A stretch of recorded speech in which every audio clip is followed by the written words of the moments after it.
Hello दोस्तों, स्वागत है आपका पजल के धमाकेदार सेशन में। तो आज हम करने वाले हैं ईयर बेस्ड पजल। तो चलिए वीडियो को शुरू करते हैं। अगर अभी तक आपने मेरे चैनल को सब्सक्राइब नहीं किया है तो सब्सक्राइब कर लीजिए, बेल आइकन को प्रेस कर लीजिए ताकि आगे आने वाली वीडियो के नोटिफिकेशन आपको मिलते रहे। और अगर वीडियो पसंद आए तो वीडियो को लाइक भी जरूर कर दीजिएगा। क्वेश्चन हमको दिया हुआ है 8 पीपल, उनके नाम दिए हुए हैं ABCDEFG were born in different years हमको दिए हुए हैं 13 से लेकर के 20 तक, but not necessarily in the same order. तो सबसे पहले तो हम ईयर्स को लिख लेते हैं 2013, इसी तरीके से 14, 15, 16, 17, 18, 19, 20। ठीक है। अगर मान लो हमको आगे कंडीशन में दिया होगा कि आपको एक रेस्पेक्टिव ईयर दे देगा कि इसके रेस्पेक्ट में आपको इनकी एज कैलकुलेट करनी है। अगर क्वेश्चन में दिया होगा तब तो हम इनके जस्ट सामने इनके एज लिख लेंगे। अगर क्वेश्चन में नहीं दिया हुआ, डायरेक्ट स्टार्ट कर देता है, तो हम भी डायरेक्ट कंडीशन को लिखना स्टार्ट कर देंगे। तो क्वेश्चन में पढ़ते हैं, देखो क्या दिया हुआ है आगे। ओनली 4 ईयर्स डिफरेंस, इसका मतलब डायरेक्ट वो कंडीशन दे रहा है, एज वो कैलकुलेट हमसे नहीं करवाना चाहता है। तो कंडीशन को लिखते हैं, only 4 years difference between born of C and G. C और जी के बीच में 4 साल का गैप है। तो यहाँ पर हम मोड बना देते हैं। मोड क्यों बनाया? क्योंकि अभी हमको पता नहीं है कि सी बड़ा है या फिर जी बड़ा है। अगर सी की एज ज़्यादा होगी जी से, तब तो मोड को हटा देंगे, और अगर जी की एज सी से ज़्यादा होगी तो इसका मतलब हो जाएगा जी माइनस के सी हो जाएगा। तो अभी तो हमको नहीं पता, इसलिए मैं इसके बीच में मोड लगा रहा हूँ ताकि दोनों में से कुछ भी हो सकता है। F was born in odd numbered year, तो एफ लिख करके यहाँ लिख देते हैं ओड। ठीक है। But neither adjacent to D या एच, अर्थात एफ जो है वो डी या एच के पास में नहीं है, तो इसके पास में डी या एच लिख करके हम लगा देंगे cross H. Which was born before D, H जो है वो डी के पहले बोर्न होता है। B was born in even number year, B जो है वो इवन पर होता है, तो बी के नीचे लिख देते हैं हम कोष्टक में इवन। ठीक है। एंड 2 ईयर्स बिफोर ए, अर्थात ए से 2 साल कम जो है वो बी की एज होगी। The number of people born after A, A के बाद में जितने भी लोग हैं सेम है किसके, सी के पहले।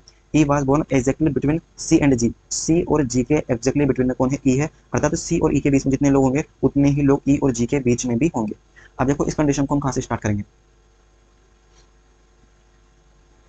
तो इस कंडीशन को स्टार्ट करने के लिए हमको दिया हुआ है बी जो है वो इवन पर है, इस बी जो है वो इवन नंबर ईयर पर है। इसका मतलब बी एक तो यहाँ हो सकता है, बी यहाँ हो सकता है, बी यहाँ हो सकता है, बी यहाँ हो सकता है। पर हमको बोला गया है कि बी की एज जो है ना, बी का ईयर जो है वो ए के ईयर में से 2 घटने पर प्राप्त होता है। तो क्या बी यहाँ आ सकता है? क्या नहीं आ सकता? क्यों? क्योंकि ए तो बी से बड़ा ही होगा ना। अगर बी सबसे बड़ा हो गया तो ए भी सबसे बी, तो अगर बी ही सबसे बड़ा हो गया तो ए उससे बड़ा कहाँ हो पाएगा। इसलिए तो बी के लिए मिनिमम पॉसिबिलिटी कौन सी हुई? ऊपर वाली हुई, तो बी को रख देते हैं हम यहाँ पर।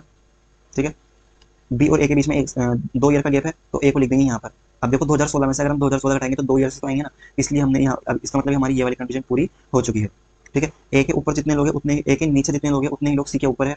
तो ए के नीचे देखो 4 लोग हैं, इसका मतलब सी के ऊपर भी 4 लोग होंगे, तो सी आ जाएगा यहाँ पर। ठीक है। ये वाली कंडीशन हमारी पूरी हो चुकी है। सी और ई के बीच में जितने लोग हैं उतने ही लोग ई और सी और ई के बीच में जितने लोग हैं उतने ही लोग ई और जी के बीच में भी है। पता हमको बोला गया है कि सी और जी के बीच में 4 ईयर्स का गैप है।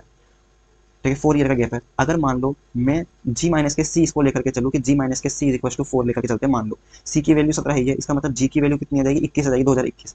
पर क्या जी की वैल्यू 2021 आ सकती है? क्या नहीं आ सकती, क्योंकि कंडीशन में हमको 2021 नहीं दिया। इसका मतलब हमने जो लिखा है सी माइनस के जी, ये बिल्कुल ठीक है।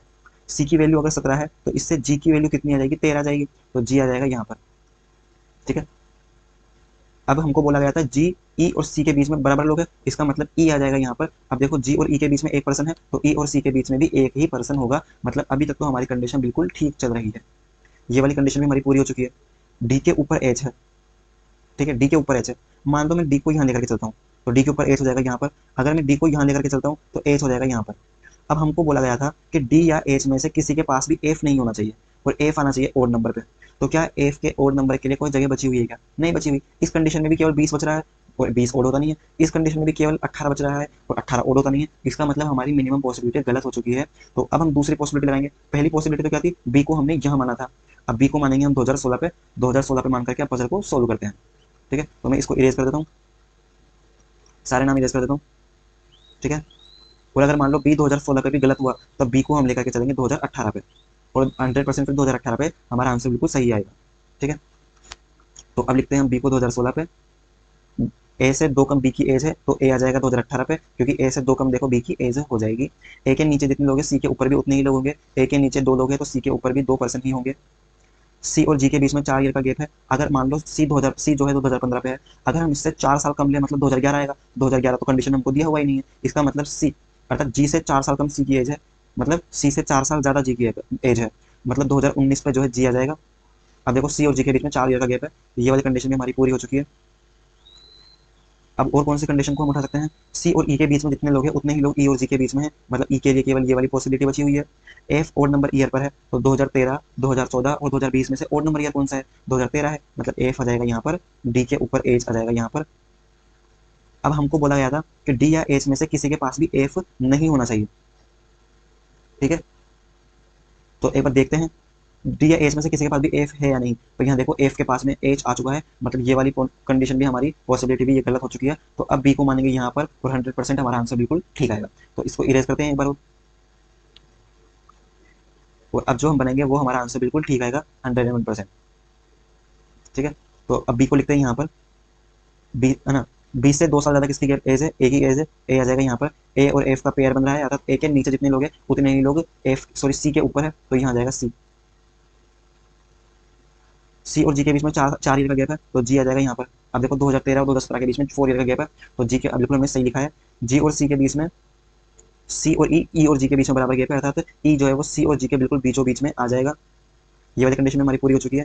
एफ ओड नंबर पर आना चाहिए, तो एफ के लिए केवल ये जगह बची हुई है, और डी के ऊपर एच है तो डी आ जाएगा यहाँ पर, एच आ जाएगा यहाँ पर। लास्ट कंडीशन को देखते हैं, क्या डी या एच के पास में एफ तो नहीं आ रहा, एफ यहाँ पर है, और देखो ये बी और ए के पास में है, मतलब हमारी सारी कंडीशंस बिल्कुल सेटिस्फाइड हो चुकी है, हमारा आंसर बिल्कुल सही आया है।